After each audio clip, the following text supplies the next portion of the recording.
Hello everyone, this is ShinGoji Gaming. This video is regarding about the theory documentary. People complained that the simulation part was dark, so I revised it. So about my theory, here's a short recap. Exactly 2:17 a.m. after the collapse of the second funnel, the power goes out and then the Titanic breaks in two. The keel and the double bottom fails, and then pushing the engines up and the decks, crushing the decks. The upper decks fail, separating the Titanic into three pieces: the aft tower, forward tower, stern, and the bow.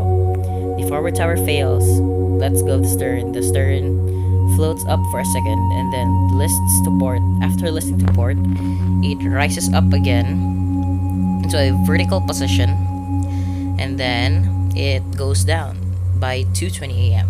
precisely. I do agree with the complaint that the simulation was really dark, so I reshot the simulation again on floating sandbox, so in a daytime mode, so it will be more visible to you guys. So here's the simulation.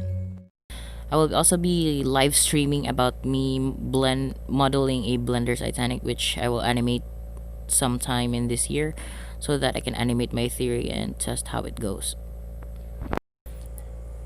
Minutes after the collision with the iceberg, Titanic gives itself a list to starboard. The compartment starts to flood quickly. The Scotland Road around by this time starts to flood, and then the compartments flood faster and then fills one another. By 1:39 a.m., the Titanic gives itself a port list, and then the starboard list got eliminated. By this time, again, the compartments flood even quickly and the sinking rate starts to be faster. And then by 2:13 a.m., the Titanic's bridge is now underwater, and then the Titanic returns to an even keel, and then this causes also the first funnel to collapse, and also because of the uneven pressure below the funnel.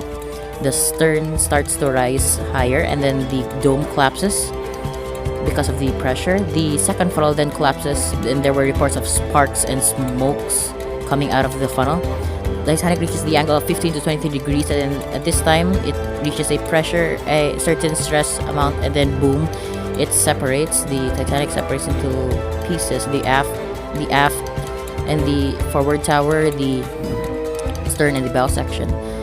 The aft tower, which is still trying to hang on from the stern area, is slowly starting to fail. The stern then gives a list to port before plunging, and then the fourth funnel starts to collapse. The engines and boilers fall off after being shoved up and then causing roaring noises. The stern starts to rise into a vertical position. After rising into a vertical position, it goes down by around 2:20 a.m. 1,500 passengers were left to die above the surface. As the stern goes down, there was still air inside, and then it causes an implosion, which is why we see the stern more destroyed looking than the bow section, as it has air. While descending down, the aft tower then finally separates from the stern area, and then the bow section drifts off to its position. The aft tower and the forward tower goes also in a different place. The double bottoms drift a frisbee away going to the position which we see them today, and then the stern and the bow settle down to where we see them. And then that concludes my theory.